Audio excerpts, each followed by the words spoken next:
Internet বন্ধের যে নাটক করা হয়েছিল নিজে স্বীকার করেছে। প্রধানমন্ত্রীর কাছ থেকে নির্দেশনা আসার পরে তথ্য প্রতিমন্ত্রী নির্দেশ দিয়ে গ্রুপে সরাসরি নির্দেশ দেওয়া হয় ইমিডিয়েটলি ইন্টারনেট শাটডাউন করার পরে আবার জানাও যে it is done.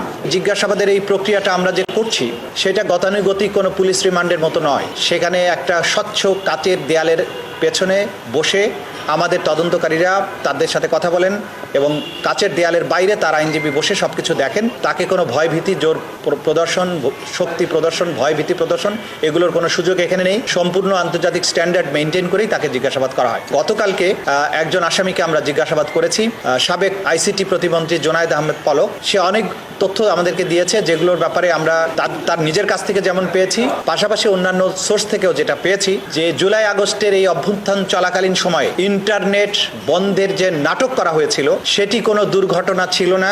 Khayer tower বা কোন টাওয়ারে আগুন লেগেছে এগুলোর কোনো ব্যাপারই ছিল না। সেখানে সে স্বয়ং স্বীকারোক্তি দিয়ে বলেছে বা নিজে স্বীকার করেছে যে এই ইন্টারনেট তদানীন্তন প্রধানমন্ত্রী এবং এই মামলাগুলোর প্রধান আসামি শেখ হাসিনার নির্দেশে। বসুন্ধরা টিস্যুতে ছাড়ের ছড়াছড়ি। বসুন্ধরা টিস্যু নিয়ে এলো নিশ্চিত ছাড়। সরাসরি প্রধানমন্ত্রীর কাছ থেকে নির্দেশনা আসার পরে তথ্য প্রতিমন্ত্রী নির্দেশ দিয়ে আইআইজি ইন্টারন্যাশনাল ইন্টারনেট গেটওয়ে, এই গেটওয়েদের একটা হোয়াটসঅ্যাপ গ্রুপ খোলা হয়। সেই গ্রুপে সরাসরি নির্দেশ দেওয়া হয় ইমিডিয়েটলি ইন্টারনেট শাটডাউন করো এবং তাদেরকে এটা এনশিওর করতে বলা হয় যে করার পরে আবার জানাও যে ইট ইজ ডান। এই তথ্যগুলো আমরা বিভিন্ন সোর্স থেকে পেয়েছি।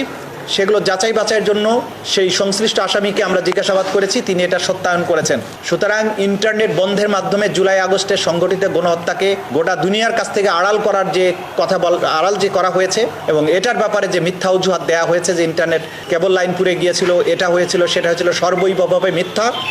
সম্পূর্ণ প্রধান যে নিউক্লিয়াস শেখ হাসিনা তার নির্দেশে, তার পরবর্তী কমান্ডার জোনায়েদ আহমেদ পলকের পরবর্তী নির্দেশে এই ইন্টারনেট প্রোভাইডার যারা আছে, বিটিসিএল আছে এবং বাংলাদেশ সাবমেরিন কেবলস পিএলসি, এরাও চিঠি দিয়ে জানিয়েছে যে তারা কার নির্দেশে এটা বন্ধ করেছে। সুতরাং এই রাষ্ট্রীয় সংস্থাগুলোকে বাধ্য করে তদানীন্তন ক্ষমতাশালীরা, এই আসামিরা বাংলাদেশের ইন্টারনেট শাটডাউন করেছিল এবং এই গণহত্যাকে এক্সপেডাইট করেছিল। এই তথ্যগুলো আকার রূপে আমরা পেয়েছি, এগুলোকে আমরা ফর্মুলেট করছি, এখন এগুলোকে আমরা বিচারের উপযোগী করে কোর্টে প্রেজেন্ট করব।